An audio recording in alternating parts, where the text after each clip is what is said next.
గర్భంలో కూడా ముందే దేవుడు ఇచ్చిన వాగ్దానం మాత్రమే చేస్తుండగా నీ కృపాసారం దాల్చిండగా దేవుగా దేవానికి మహిమకరమైన వాక్యంతో వాక్యంతో మీరు పెంచమని మీకే స్థూతం మీకే రెగ్యులర్గా మందిరాలకు వెళ్ళడానికి మీకు రాయించి మీకే వర్ణాలు చెల్లిస్తూ దేవ బిడ్డలు నిచ్చేదని సమర్పిస్తూ ఇష్టంలో ప్రార్థిస్తున్నాం తండ్రి తాను చేస్తున్నాం తండ్రి నా ప్రభావం దేవుని జ్ఞానాన్ని నీకు మహిమకరమైన విధానం వాక్యంలో ప్రార్థన ఎదిగి నేను గణపడడానికి మీకు రాయించాను మీరే భయపడుతున్నాను పూర్తిగా మాట్లాడాలి మాకు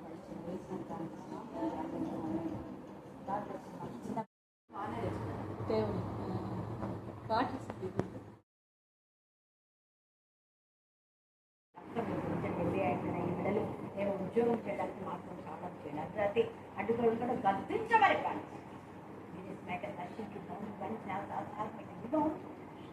నీ జ్ఞానంతో రైతు వాక్యం పైన ఆధారపడకుండా రైతు వేసినాం ప్రార్థిస్తున్నాం తండ్రి ఆమేన్ ఆమేన్ ఆమేన్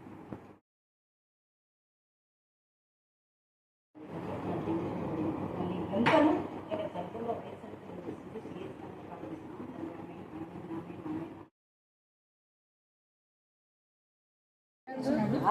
అమౌంట్లకి కదా నేను చీర తీసుకున్నాను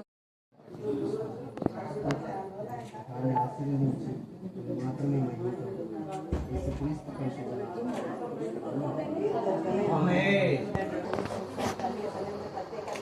దేవా దైవజనులు నా ప్రభావం విధానం బట్టి దైవజనులు ఎక్కడ నా ప్రభావ నామం పేట పాదం మోపుతారో అడుగు పెట్టి ప్రతి ప్రదేశంలో బలవర్తంగా చేస్తాను సెలవించిన విధానంలో ఈ దినం నానాడికి బలాభివృద్ధి పొందుతూ దేవ ఆత్మలో ఎదుగుతూ అనేక ఆత్మ దేశాలు నడిపించే విధంగా ప్రతి గృహాన్ని మీ రక్తంలో మాత్రమే పోషించినందుకు మీ పరిశుద్ధాత్మతో శక్తితో నింపండి ప్రార్థనా శక్తి పరిశుద్ధాత్మ శక్తి పునరుద్ధాన శక్తి నా తన నివ్వడం దయచేసి శోధిస్తూ అదే స్థలంలో ప్రార్థిస్తున్నాం తండ్రి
తర్వాత వాళ్ళ చెల్లి వాళ్ళ తమ్ముడు వారి కుటుంబీకులు నా ప్రభా ఈ యొక్క ఇండి ప్రతిష్ట సందర్భంగా తీసుకొచ్చిన ప్రతి వాటిని మీరు ఆశ్రయించారు ప్రతిదీ నీకు పైన శ్వాసయాగంగా అంకురానికి వారి కుటుంబాలు బయట బ్లెస్సింగ్స్ దయచేయమని వేసినప్పుడు ప్రార్థిస్తున్నాం తండ్రి ఆమేన్ ఆమేన్ ఆమేన్ మేమే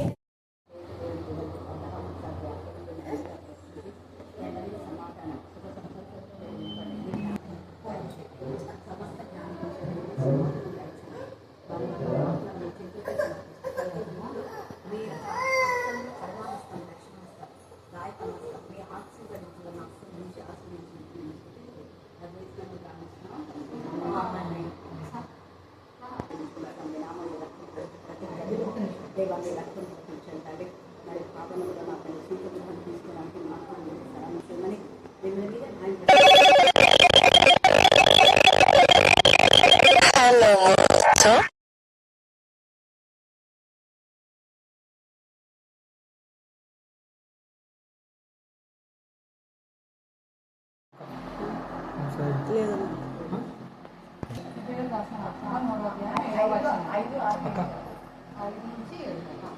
ముందు చెప్పబోవు సంగతులకు సాక్షాత్ముగా మోసే పరిచారకుడైన దేవుని ఇల్లంతటిలో నమ్మకముగా ఉండేది. అయితే క్రీస్తు కుమారుడై ఉండి ఆయన ఇంటి మీద నమ్మకముగా ఉన్నాడు. ధైర్యమును నిరీక్షణ వలన ఉత్సాహమును తుదమట్టుకు స్థిరముగా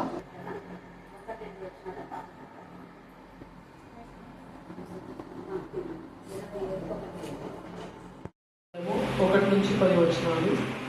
ఇశ్రాయేలు వారులారా, మిమ్మల్ని గురించి నేనిత్తు ఈ అంగలార్పు మాట ఆలకించుడి. కన్యకి అయిన ఇశ్రాయేలు కూలిపోయాను, ఆమె మరెన్నటికి లేవనెత్తువాడు ఒకడును లేక ఆమె భూమి మీద పడవేయబడి ఉన్నది. ప్రభువైన యెహోవా సెలవిచ్చినదేమనగా, ఇశ్రాయేలు వారిలో 1000 మంది అయి బయలు వెళ్ళిన పట్టణస్థుల్లో 100 మంది తప్పించుకొని వత్తురు. 100 మంది అయి బయలు వెళ్ళిన పట్టణంలో 10 మంది తప్పించుకొని వత్తురు. ఇశ్రాయేలీయులతో యెహోవా సెలవిచ్చినది ఏమనగా, నన్నాశ్రయించని ఎడల మీరు బ్రతుకుదురు. బేతేలును ఆశ్రయింపకుడి, గిల్గాలులో ప్రవేశింపకుడి, బేర్షెబాకు వెళ్ళకుడి. గిల్గాలు ఆవశ్యకంగా చెరపట్టబోగును, బేతేలు శూన్యమగును. యెహోవాను ఆశ్రయించుడి, అప్పుడు మీరు బ్రతుకుదురు. ఆశ్రయింపని ఎడల బేతేలులో ఎవరునూ ఆర్పివేయకుండా అగ్ని పడినట్లు ఆయన యోసేపు సంతతి వారి మీద పడి దానిని నాశనం చేయును. న్యాయమును అన్యాయములకు మార్చి నీతిని నేలను పడవేయవారి ద్వారా ఆయన సప్తఋషి నక్షత్రములను మృగశీర్ష నక్షత్రములను సృష్టించిన వాడు. కారు చీకటిని ఉదయముగా మార్చువాడు, పగటిని రాత్రి చీకటి వలె మార్పు చేయువాడు.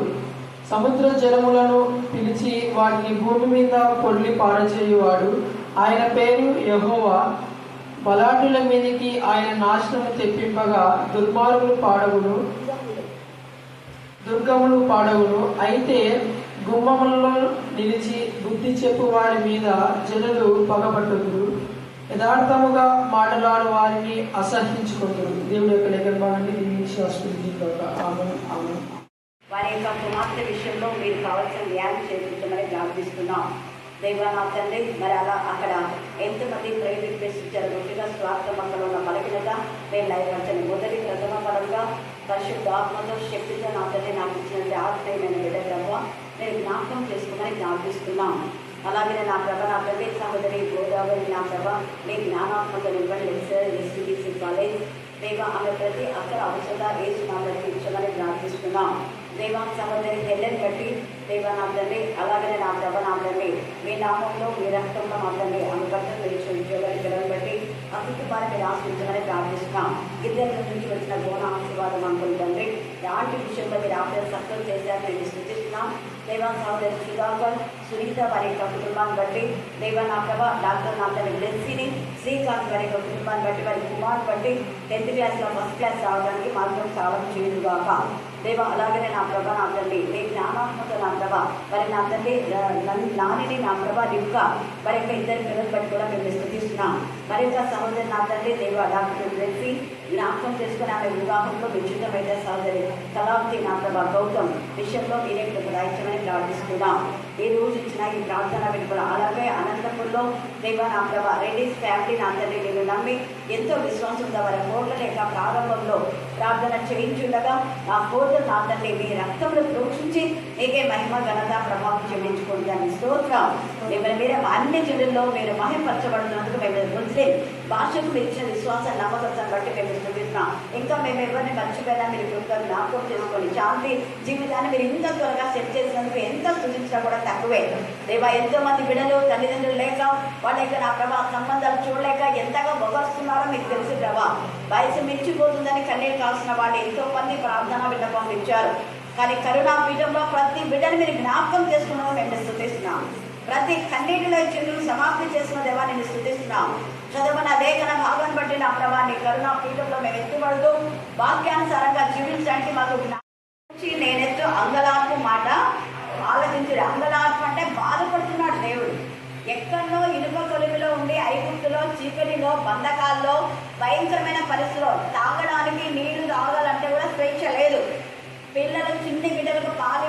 స్వేచ్ఛ లేదు. అలాంటి పరిస్థితుల్లో నుంచి దేవుడు సమృద్ధిగా పాలు తేనెలు ప్రవహించే దేశంలోకి నడిపిస్తే వీళ్ళు మరలా ఏం చేస్తున్నారంటే దేవునికి విరోధమైన విధానంలో ప్రవర్తించినారు. అందుకని ఏమంటే ఇక్కడ ఇశ్రాయేలు కన్యక అన్నమాట సంఘం. చాలా మంది సంఘాలు దేవుని ద్వారా మేలును పొంది దేవునికి విరోధంగా ప్రవర్తిస్తున్నారు. సంఘము అంటే వ్యక్తులు, 2 లేక 3 ఎక్కడ ఉంటారో అది సంఘం. అక్కడ యేసే ఉన్నాడని చెప్పాడు. మనం చేసిన మేళ్లను మర్చిపోతే భయంకరమైన ఉగ్రత ఇక్కడ రాయబడింది. మీరందరూ ఆమోసు 5 ఇంటికి వెళ్ళిన తర్వాత చదివి హృదయం పైన చేయి వేసుకొని దేవా నేను ఎలా ఉన్నానని మీకు మీరే జవాబు చెప్పుకోండి. ఎందుకంటే చాలా మంది నేను ఇప్పుడు ఆటలు వచ్చినప్పుడు కూడా మేలును పొందుకుంటున్నారు, కానీ ఆ మేలుకు తగినట్టుగా ప్రవర్తించడం లేదు. ఇప్పుడు ఏం కావడం లేదని మీరు అనుకుంటున్నారేమో, ఎప్పటికైనా వస్తుంది శిక్ష. ఇది మైండ్లో పెట్టుకోండి. ఇక్కడ ఈ 5వ అధ్యాయం మనకు చెప్పేటటువంటి జ్ఞానోదయం అదే. ఎప్పుడు చూసుకున్న స్థితిని బట్టి ఎప్పుడు ఏం కాదులే అని అనుకోవచ్చు, కానీ దేవుడు అన్నీ రాసిపెట్టుకుంటాడు. నేను వెళ్ళిన ఇళ్లలో మేము ఇదే చెప్పాం, వాళ్ళకి ఎంత కృతజ్ఞత. మనీ వచ్చి ఉంది కదా, మనీ పిల్ల ఎంత కృతజ్ఞత. కొన్ని దాదాపు నేను 70 years నుంచి వెళ్తూ ఉంటాను. గోన ఆశీర్వాదం అంటే రత్నాలు చిన్నప్పటి నుంచి నేను తీసుకెళ్ళిన రత్నాలు విసిరేను వాళ్ళందరూ ఇక్కడ బాగా తెలుస్తుంది. 20 ఎకరాల్లో ఉంటుంది. చాలా బిల్డింగ్స్ ఉన్నాయి అక్కడ, అన్ని వాళ్ళే. స్కూల్స్ కూడా అన్ని స్కూల్స్ ఉన్నాయి. ఎంత పెద్ద కాలేజ్, ఎంత విలేజ్ ఆంటిది. కొన్ని కోర్స్ ఉంటాయి వాళ్ళ దగ్గర, 500 కోట్లకు ఎక్కువనే ఉంటుంది. రాజకీయంలో కూడా వెళ్ళేది, కానీ ఎంత విధేయత అంటే అంత విధేయత. నేను ఊరికే ఎంటర్ అవుతుంటేనే ఆంటీకి అసలు ఆరోగ్యం బాగాలేదు, లేచి నన్ను రిసీవ్ చేసుకుంది పెద్దామె. ఎందుకు నేను ఈ మాట చెప్తున్నా అంటే కృతజ్ఞత. దానికి నేను ఇది మీకు ఉదాహరణ ఇస్తున్నా. అలాగనే డాక్టర్ భావన వాళ్ళ ఇంట్లో అందరూ కూడా డాక్టర్స్, అంత ఎంప్లాయీస్, అంత వాళ్ళు అసలు ఎంతగా తను అక్కడి నుంచి మనం రిసీవ్ చేసుకోవడానికి బయట వచ్చింది. చాలా మంది బయట నుండి ఇక్కడికి రండి అక్కడ రండి హింసిస్తారు మన వల్ల అయితే కదా. ఆమె ఇంటికి వచ్చింది, ఇలా చాలా దూరం నడిచి వచ్చింది మాకు ఎదురు. హల్లెలూయా. అందుకనే దేవుడు వాళ్ళని ఆశీర్వదించినారు. మనలో ఎందుకు ఆశీర్వాదాలు లేవంటే విశ్వాసఘాతకులు అవుతున్నారు కాబట్టి. ఈ 5వ అధ్యాయంలో తేటగా పరిశుద్ధాత్మదేవుడు ఏం మాట్లాడుతున్నాడు అంటే చూడండి, ఇక్కడ 3వ వచనం చదవండి. ప్రభువైన యెహోవా సెలవిచ్చినదేమనగా ఇశ్రాయేలు వారిలో 1000 మంది అయి బయలు వెళ్ళి పట్టణస్థులలో 100 మంది తప్పించుకొని వస్తారు. 1000 మంది అంటే సంఘంలో 4000 మంది ఉన్నారనుకో, 4000 మందిలో 400 మంది కూడా ఉండలేమో నాకు తెలుసు ఆత్మీయం. అదే తప్పించుకొని అంటే శోధన నుంచి, తర్వాత చాలా ఇబ్బందుల నుంచి, అపవాదు నుంచి, లేకపోతే నరకం నుంచి, నరకంలో పడవలసిన వాళ్ళు కొంతమంది తప్పించుకున్నారు. ఇక్కడ 100 అని రాశాడు, కానీ మన వేష్య ఎంత ఉందో ఏమో తెలియదు. 100 మంది కూడా లేరనుకుంటా. అక్కడ అబ్రహాం అడిగాడు, ప్రభా 5 మంది అన్నా ఉంటాయంటే 5 మంది ఉంటే ఇలా నేను కాపాడుతాను శుభమో గొమ్మారు అన్నాడు. మీరే చూస్తే 5 మంది లేరు, 4 2 బిడ్డలు ఆయన ఇలా.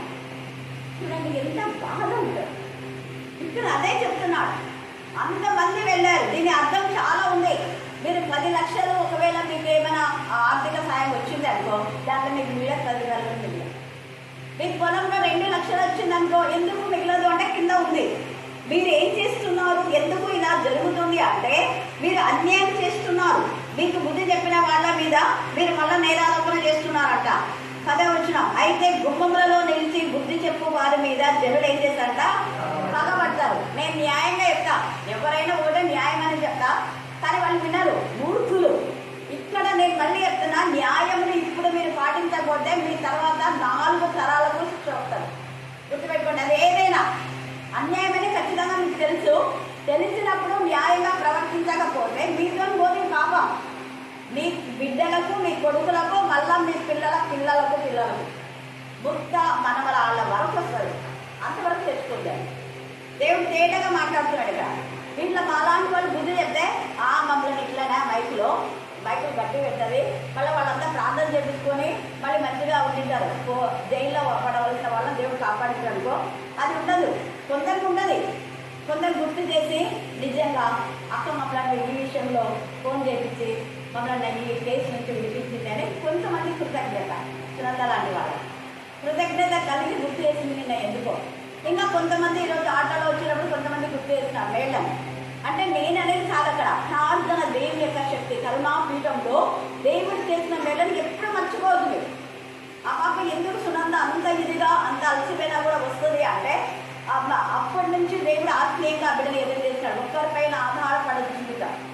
అలాగే నేను ఇంకోటి చెప్తా, కరుణాపీఠంలో రెగ్యులర్గా వచ్చే వాళ్ళు ఎవరైనా పాయింట్అవుట్ చేస్తున్నారంటే ఖచ్చితంగా ఇక్కడ బైబుల్ ఉంది, దేవుడు ఊరుకోడు. వాళ్ళని ముట్టిన వాళ్ళని ఎవరు ముట్టినట్టు? దేవుని కలిగి. ఎప్పుడో సరే వచ్చే వాళ్ళ గురించి నేను మాట్లాడడం లేదు, రెగ్యులర్గా. రోషగల దేవుడు ఇక్కడ దేవుని యొక్క పిల్లలు బాధపడినందుకు వెంటనే అంటున్నాడు, ఇక్కడ నీతి మందులు మీకు ఎందుకు ఈ శిక్ష వచ్చింది? ఇక్కడ మీరు అంతగా 1000 మంది పోతే 400 మంది అన్నాడు. ఇక్కడ 400 మందికి 40 మిగిలేలా కూడా మింగవచ్చు. అంటే బస్త గింజలు మీరు విత్తితే మీ పొలంలో 10 గింజలు వస్తాయట. ఎంత బాధనా కాదు? బస్తా గింజలు విత్తనాలు విత్తితే దాదాపు 20-30 బస్తాలు రావాలి. కానీ బస్తా గింజలు మీరు విత్తితే మీకు వచ్చేది ఎంతంట? 10 గింజలు. రేషియో చూసుకోవాలి మనం. ఇది ఇప్పుడు జరగకపోవచ్చు, ఎప్పుడైనా జరుగుతుంది. ఎందుకు అంటే దేవుడు చేసిన మేళ్ళని మర్చిపోయి విశ్వాసఘాతకులై దేవుడికి ఇవ్వాల్సిన సమయం ఇవ్వకపోవడం ఒకటి. రెండవది అన్యాయంగా మనం ఇతరులను దోచుకోవడం. మూడవది మనకు బుద్ధి చెప్పిన వాళ్ళను మళ్ళా పాయింట్అవుట్ చేయడం. ఇవన్నీ తప్పులు.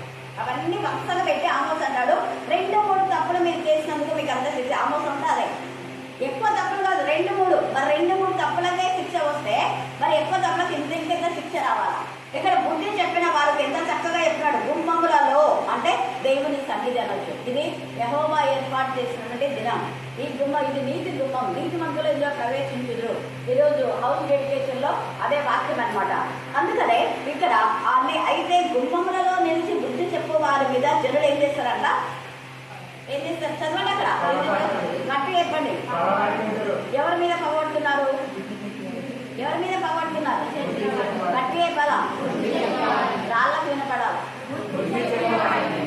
ఏమని చెప్పారు? మీరు చేసే అన్యాయానికి మీరు నరకానికి పోతారు, పోదండి, న్యాయంగా ప్రవర్తించాను అని చెప్తే వాళ్ళే మాకు వాళ్ళ మీదకైతే మంచి చెప్తే మా ఊరికైతే ఇట్లయితే ఇదే. అందుకే బుద్ధి చెప్పిన వాళ్ళకి మేము చెప్పేది చెప్తాం. కానీ నేను సరిగా చెప్పకపోతే దేవుడు మాకు కూడా మేము అన్యాయం చెప్పినామనుకో దేవుడు ఊరుకో. న్యాయం చెప్పినామంటే మీరు మళ్ళీ ఏమన్నానంటే అయిపోయింది ఇంకా వస్తుంది ఇప్పుడు కదా మళ్ళీ చెప్తున్నాను. ఇక్కడ దేవుడికి అంతా కోపం వస్తుంది.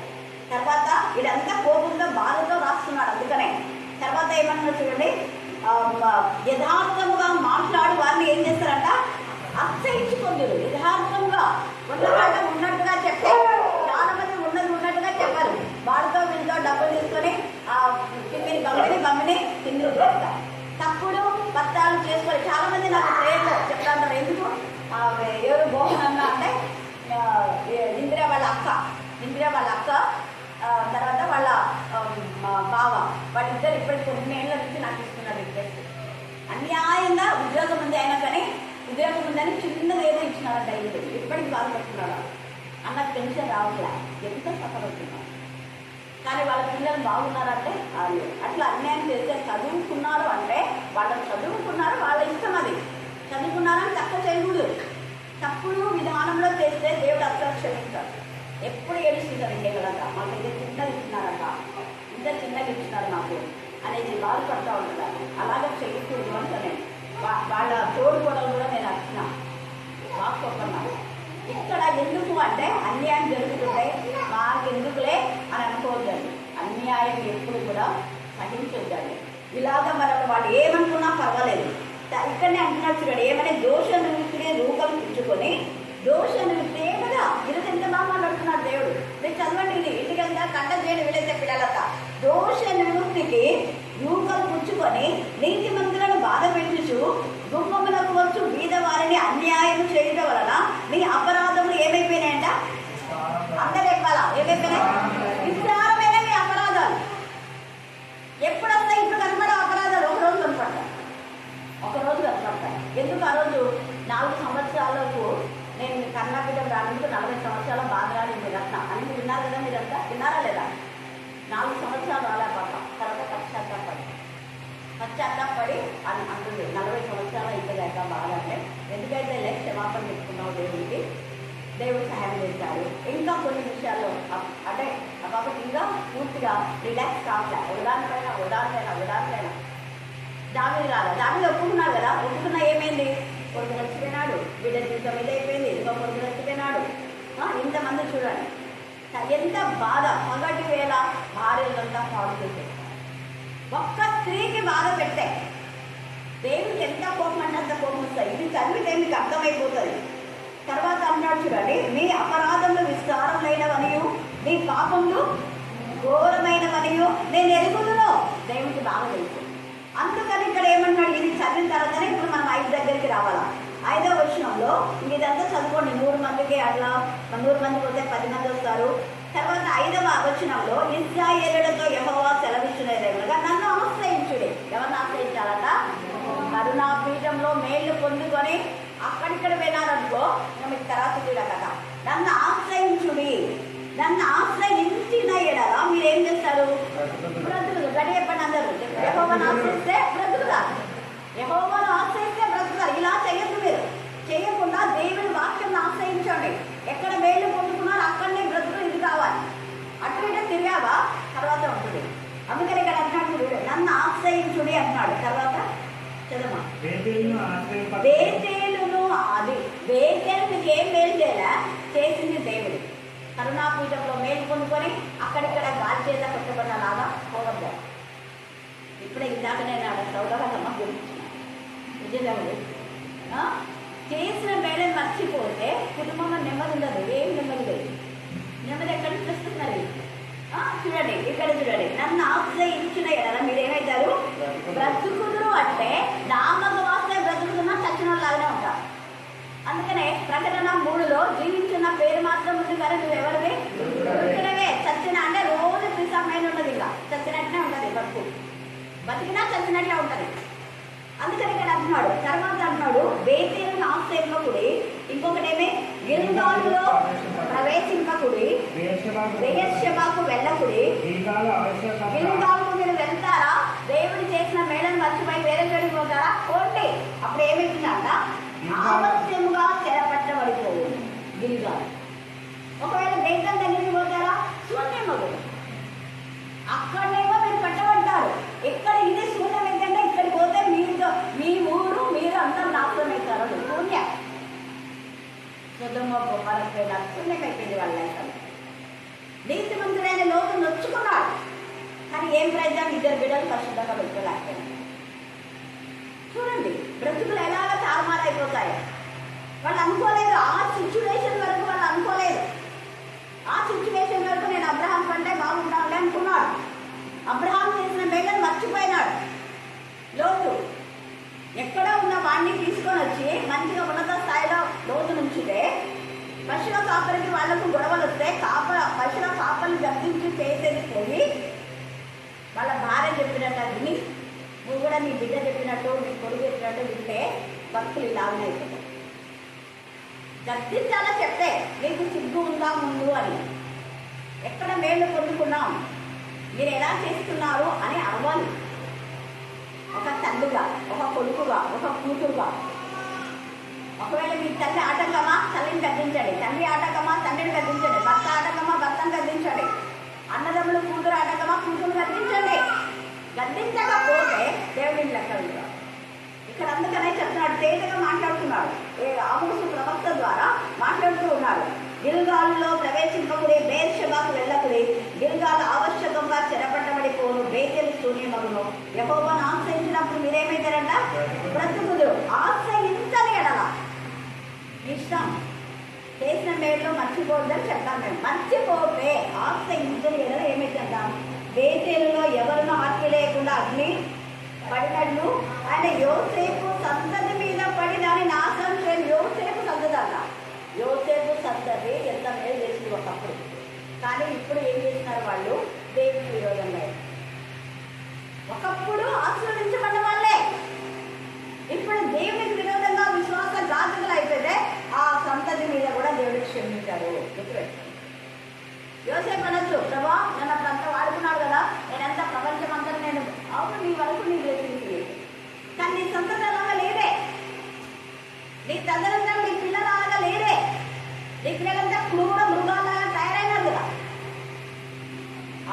ఇక్కడ ఏమంటున్నాడు చూడండి. దాని తర్వాత మనం చూస్తే యోసేపు సంతతి మీద పడి దాన్ని నాశనం చేయను, న్యాయమును అన్యాయములకు మార్చి నీతిని నేరుని పడవేయి వాళ్ళారా. ఆయన సప్తఋషి నక్షత్రములను మృగశీర్ష నక్షత్రము సృష్టించిన వాడు. వీళ్ళంతా నక్షత్ర జాతుల దగ్గర వెళ్ళి అది ఇదని చెప్తారేమో, పోండి, దాన్ని సృష్టించిన దేవుని మర్చిపోయి. అందుకనే అంటున్నాడు, కాలు చీకటిని ఉదయంగా మార్చువాడు, చీకటి జీవితాన్ని ఎంతగా ఏడ్చేది శాంతి వెలుగుగా మార్చుతాడు. నువ్వు వెలుగు అనుకుంటే నువ్వు బతుకు చీకటవుతుంది. అలా కాకుండా దేవుని ఆశ్రయిద్దాం. అందుకని ఇక్కడ సామెతలు 1:1-3 చూస్తే దుష్టుల ఆలోచన చొప్పున నడవద్దు, పాపుల మార్గంన నిలవగా అపవాసులను కూర్చుని చేత చూడడం. యెహోవా ధర్మశాస్త్రం ఆనందించింది, వారత్వం దాన్ని ధ్యానించేవాడు.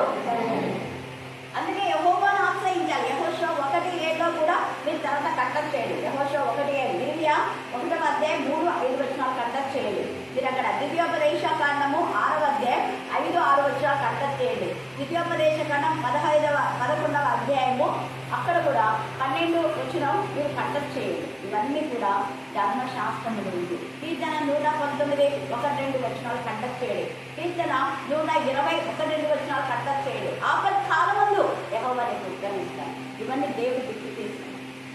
కాబట్టి తర్వాత 1 పేతురు 5:5 లాస్ట్గా 1 పేతురు 5వ అధ్యాయము 5వ చిన్నలారా మీరు పెద్దలకు ఏం చేయాలంట?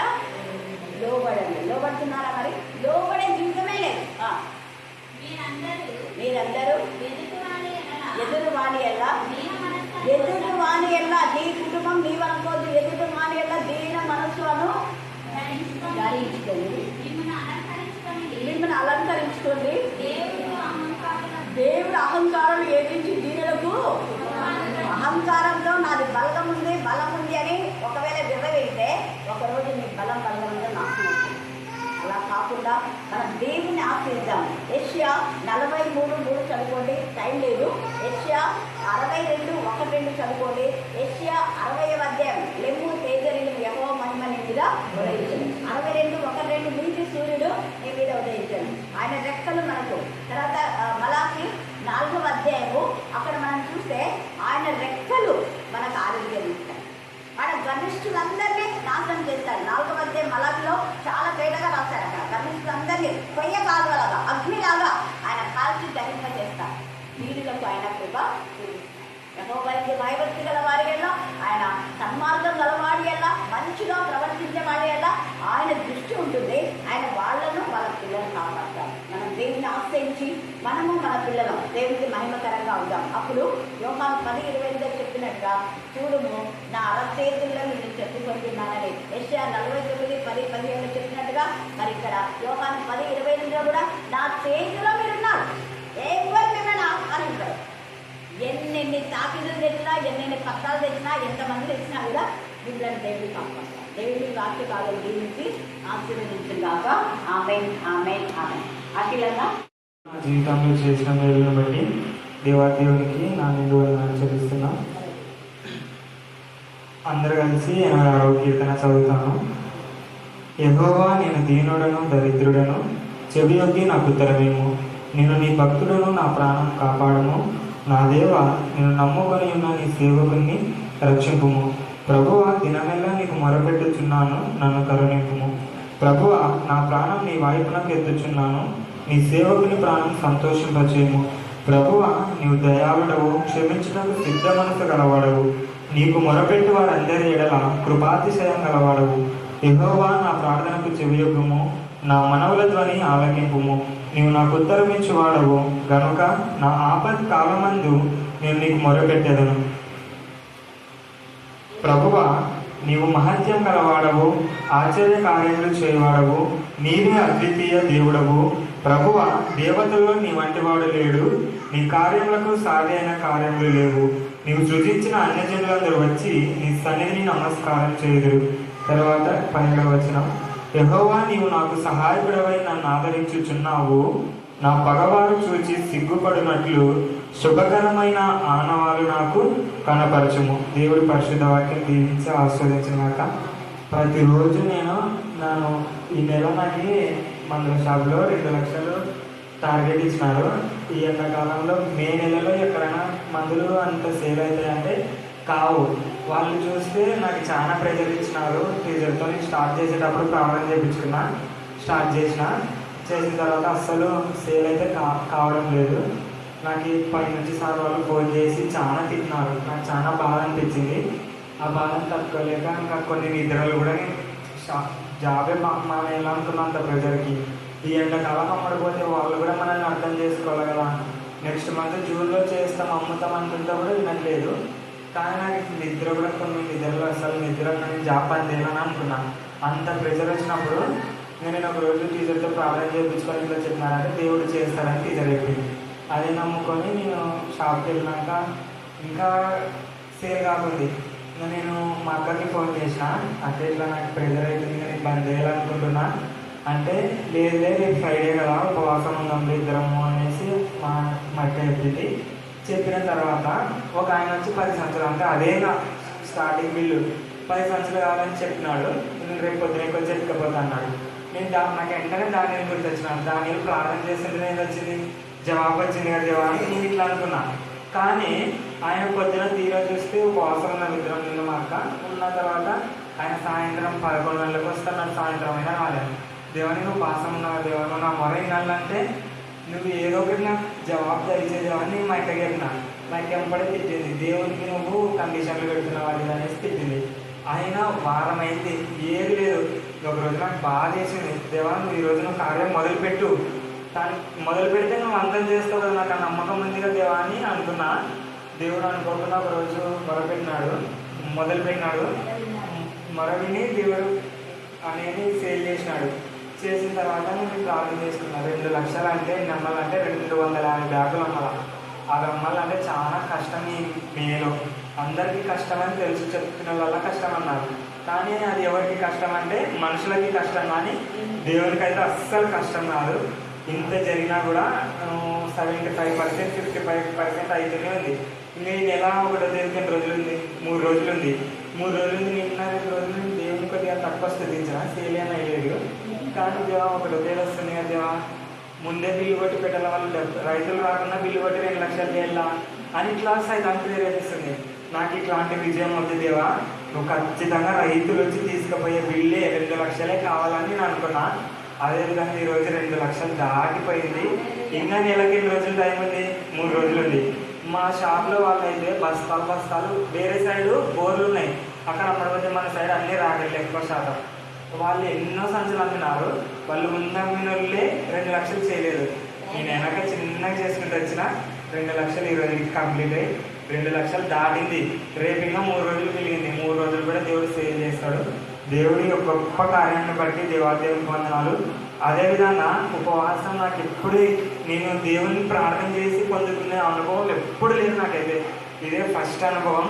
మీరు కూడా ఖచ్చితంగా దేవునికి ఉపవాసం ఉండి అదే మొరపెట్టుకోండి. దేవుడి కార్యం చేసేటవరకు మనసులో మనం పనులలో ఉంటాం. ఖచ్చితంగా ఏసు రక్తమే చేయండి. ఇదే నాకు చదువు వచ్చినప్పుడు ఏసు రక్తమే చేయమనుకుంటున్నా. నిద్ర వచ్చే పరుగులలో కూడా నేను ఏసు రక్తమే, లేచినంత కూడా ఏసు రక్తమే. డైలీ నేను నైట్ మాత్రమే చదువుకునేటువంటి, మార్నింగ్ కూడా వాక్యం చదువుకుంటున్నాయి. ఈ 86వ కీర్తన అయితే ఎన్నిసార్లు చదివినాను ఈ నెలల, అన్నిసార్లు చేసినా నా శత్రువులు ఎదుటని ఆ షాప్ ఎంత తక్కువ చేసి మాట్లాడినారో వాళ్ళ ఎదుటనే దేవుడు కార్యం చేసినాడు. అదేవిధంగా మనం ఎప్పుడు ఓడిపోమనే పాట పాడిస్తాడుగా, ఆ పాట నా జీవితంలో ప్రతి వచనం నెరవేర్చినాడు. ప్రార్థించిన మీ అందరికీ టీచర్కి నా హిందూ